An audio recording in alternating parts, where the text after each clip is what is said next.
Ladies and gentlemen, entrepreneurs and future tycoons, welcome to a roller coaster ride through the world of business blunders and debacles.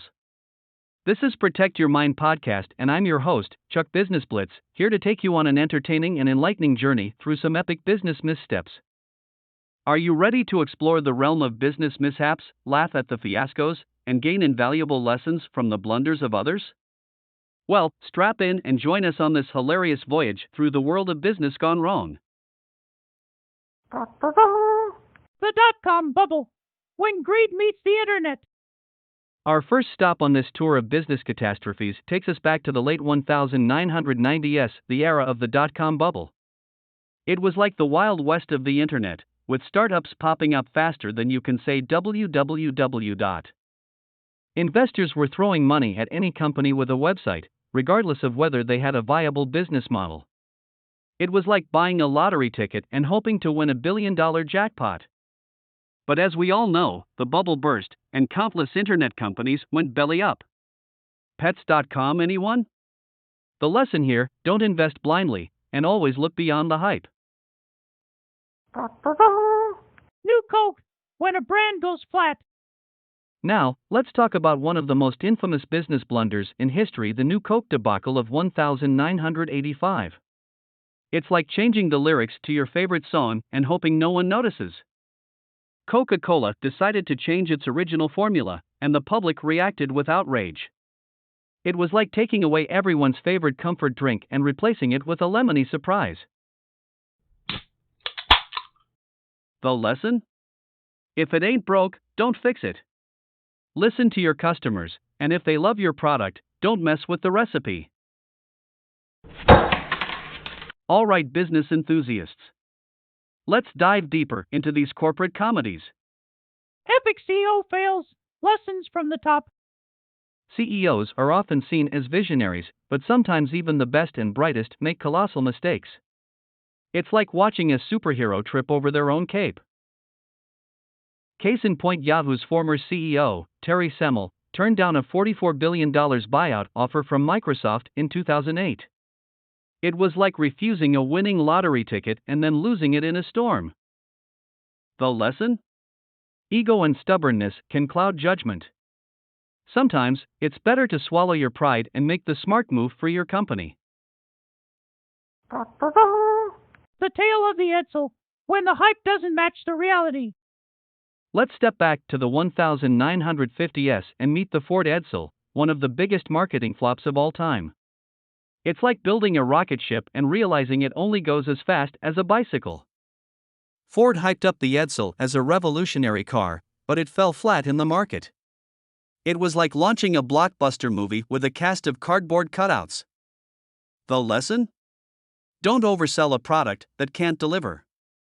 Honesty and delivering on promises go a long way in business.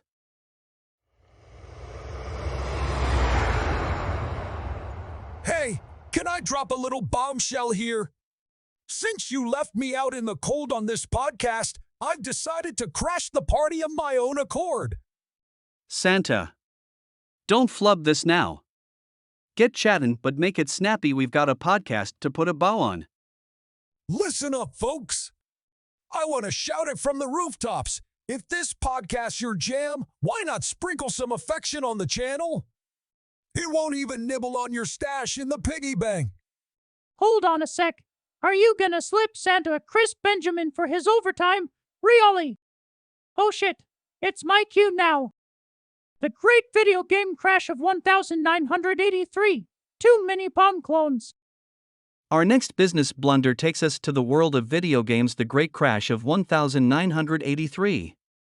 It's like having a party with too many clones of the same person. Things get boring fast. Back then, everyone and their grandmother was making video games, flooding the market with low-quality titles. It was like trying to find a needle in a haystack, but the haystack was made of bad games. The lesson? Quality over quantity. Don't saturate the market with subpar products, focus on making something great. Now, let's savor some humorous business wisdom. Funny business quotes that hit the mark. Let's enjoy some business quotes that combine wisdom and humor. These pearls of wisdom are like comedic gold mined from the world of commerce. Quote 1: The only place success comes before work is in the dictionary. The Dal Sassoon. It's like saying, you can't eat dessert before finishing your veggies. Quote 2: In business, I've discovered that my purpose is to do my best to my utmost ability every day. That's my standard. Donald Trump. It's like admitting that even a broken clock is right twice a day. Not yet, man? Sorry. And finally, quote 3: The goal of a company is to have customer service that is not just the best, but legendary. Sam Walton. It's like aiming for customer service that's so legendary, it deserves its own action figures. Keep your eyes open for opportunities and your ears tuned to the wisdom of those who have stumbled before you. Before we say goodbye, here's a joke to leave you with a smile as wide as a CEO's paycheck. Why did the entrepreneur bring a ladder to the business meeting? Because they wanted to take their success to the next level. Thank you for joining us on this hilarious journey through the world of business blunders. Until next time, may your ventures be prosperous, your mistakes educational, and your laughter abundant. This is Chuck Business Blitz, signing off with a wink and a handshake. Keep laughing and learning, my friends. Goodbye!